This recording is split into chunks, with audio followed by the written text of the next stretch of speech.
For my new desk, which I'm very excited about.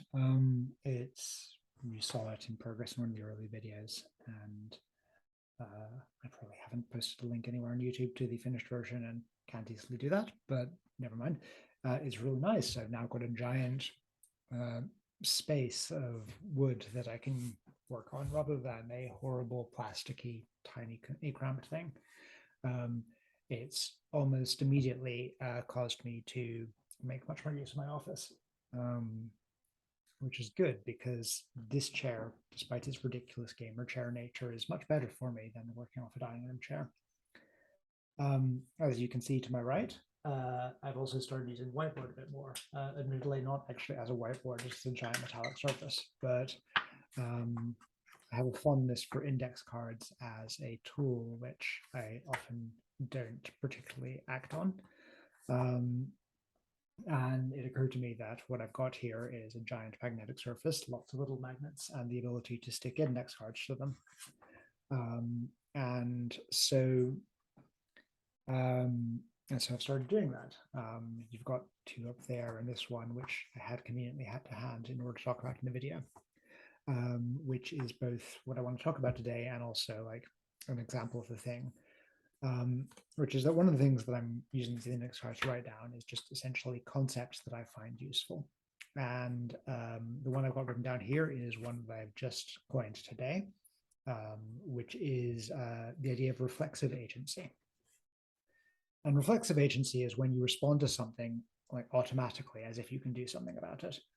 Um, and I coined this term because I was thinking about this in terms of understanding the world and confusion, and noticing that a complaint I was making on Twitter was that a lot of people just lack reflexive agency over their understanding of the world. They encounter something that is confusing or frustrating, and then they just stay confused or frustrating. And this is extremely strange.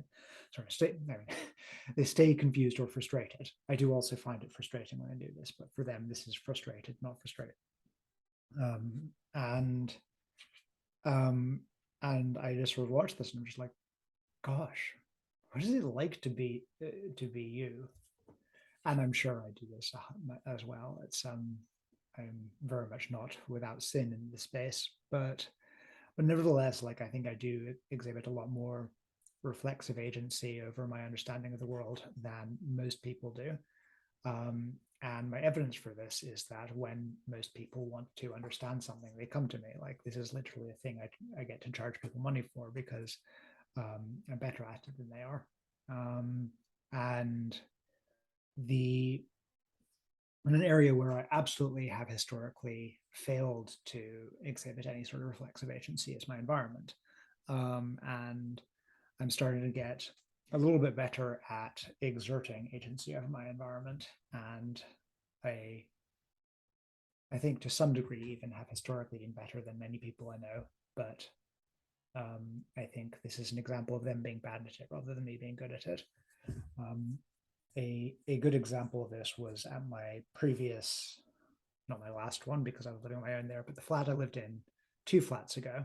Um, when I got there, the table was just ridiculously wobbly to the point of being basically unusable. And I was just like, what's going on? Like, why is this like this? And people were just like, oh yeah, it's just like that. And I went, okay.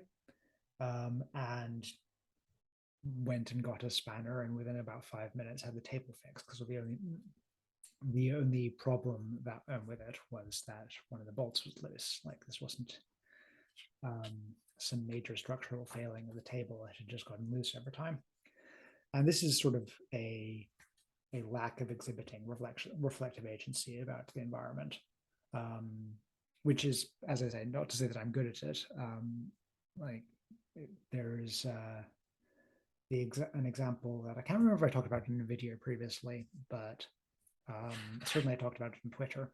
The problem of fridge doors that are like stuff falls out of them, and the reason stuff falls out of them is purely because the shelves are poorly designed, or not poorly designed, are designed perfectly reasonably well, but are placed in the wrong order. And um, at my last flat, I put up with this problem for about a year when the fridge got replaced and the shelves were put in the wrong order. And then on this one, I was able to go, oh, right, this is a thing that can be fixed in like literally 30 seconds. And reflexive agency, as I say, it's very domain specific. You don't have it or not have it. You have it in a particular context in a particular domain. But I think it's something one can develop and is something that is usually worth developing because it feels much better to be in an environment you have agency over than not. And I think probably the way to do it is to start by developing deliberate agency, and then which is not automatically responding to a situation as if you have agency over it, but instead to sort of explicitly sit down and go, okay, is this a thing I can do something about? And this is like the phrase I use, have you tried solving the problem, is an example of pointing out areas for deliberate agency. It's pointing out that this is an environment you have agency over and you could do something about it. But it's not a reflexive thing at all. It is very much like a deliberate practice for creating agency in a particular context. But hopefully, once you've tried solving the problem enough times, you do start to notice automatically that the world is full of problems and you can just solve them. Anyway, that's all for today. Bye for now, and I will see you in the next video.